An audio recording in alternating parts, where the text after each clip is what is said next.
Opa galera, Breu aqui com vocês, e hoje eu lhes trago um Analog-OR um pouco desconhecido. Então fiquem confortáveis e se preparem, que eu lhes apresento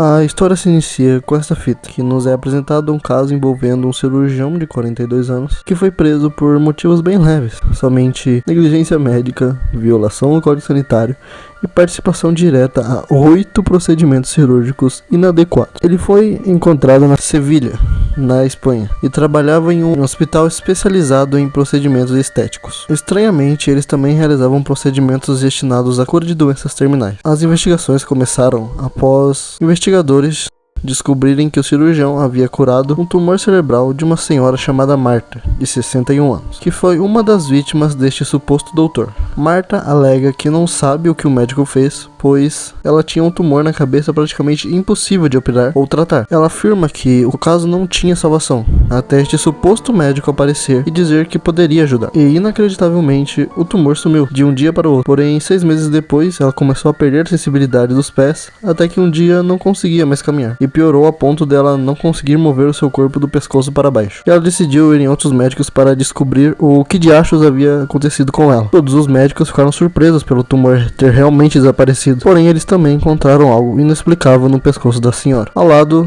da medula espinhal. Nela havia um parasita. Aquilo estava se alimentando da sua medula e provavelmente foi responsável por se alimentar do seu tumor. Até então, a testemunha Marta está no aguardo para a retirada do parasita. Neste vídeo nos é mostrado a investigação do desaparecimento de 4 jovens de ensino médio. À medida que os policiais foram se aprofundando cada vez mais neste caso, ainda mais sinistro e um pouco perturbador.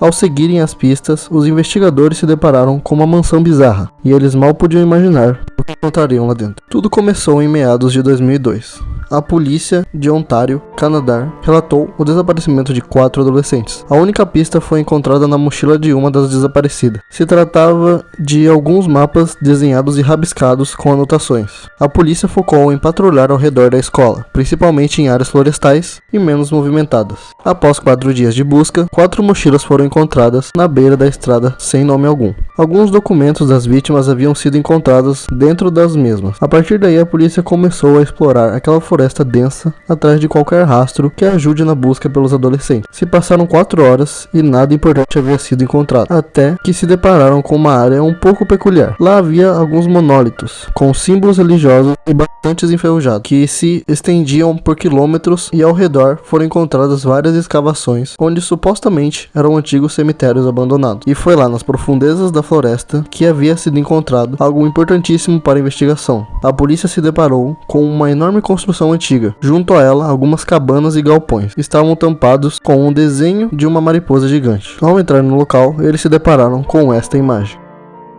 A primeira coisa que eles encontraram foi um altar rudimentar, cultuando uma suposta mariposa enorme, que aparentemente havia sido conservada através de taxidermia. Nas demais salas foram encontrados alguns crucifixos, bem semelhantes com aqueles encontrados nas florestas, com enormes desenhos cultuando o grande inseto misterioso. Logo depois, descobriram o nome deste suposto inseto em um livro antigo, encontrado em alguns dos altares. Ele era nomeado de A Ressurreição de Mulroy. Este nome havia sido encontrado em diversos vasos e crucifixos. Aparentemente, pessoas cultuavam esta entidade, e é bem provável que através deste antigo livro estavam tentando cultos e rituais para trazer essa criatura de volta à vida. Algumas pequenas portas e escotilhas foram encontradas dentro dessa mansão, e todas levavam a um porão. Já no subsolo, a polícia encontrou uma sala cheia de correntes e crucifixos, além de mais figura do inseto gigante. Um dos corredores no porão levava a 4 estátuas de homens orando ao redor de um misterioso buraco cheio de lama. O outro corredor se estendia durante 20 metros, e no final deste corredor foi encontrada uma porta,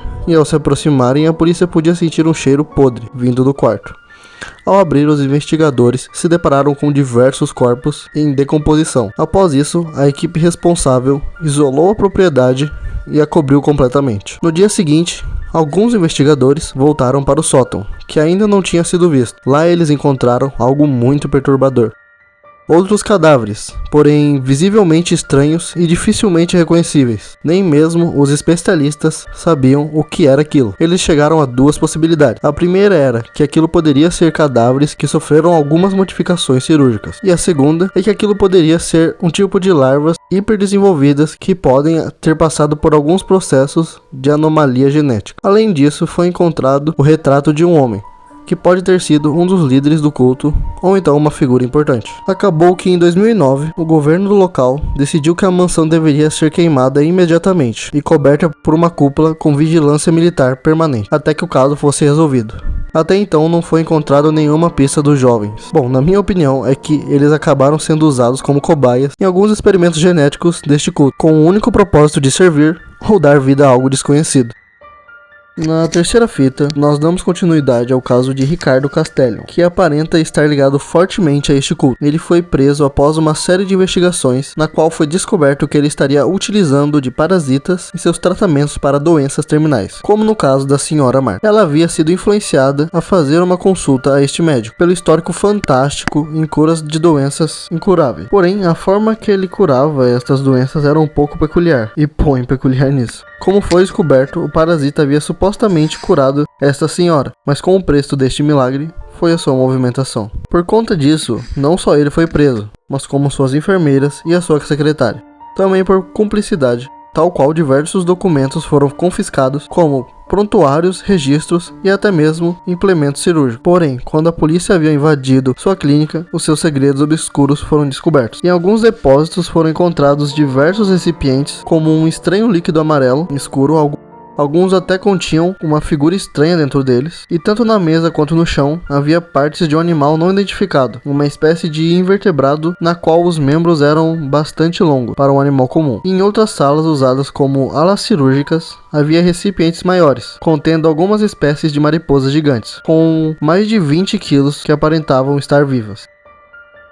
A segunda testemunha deste caso é a Isabel, de 25 anos. Ela conta como chegou até o Dr. Castellon. Basicamente, ela sofria de dores pontudas no estômago, desde muito nova, pelos seus problemas digestivos. Ela foi recomendada por um amigo a ir neste doutor, pois com certeza ele iria ajudar, e por um valor muito baixo. Bom, o ditado barato sai caro nunca fez tanto sentido. O Dr. Castellon recomendou a ela, ele iria implantar vermes dentro dela, para que eles pudessem regenerar o seu intestino. Isabel aceitou, e foi a partir daí que seu inferno deu início. Isabel, ao ser levada para a emergência, realizou um raio-x. Na região do seu peito foi encontrada uma larva de 15 centímetros, rodeando seu coração, e funcionando como uma parte do seu pulmão direito. Por sorte, ela conseguiu sobreviver, e afirma que este médico é maluco.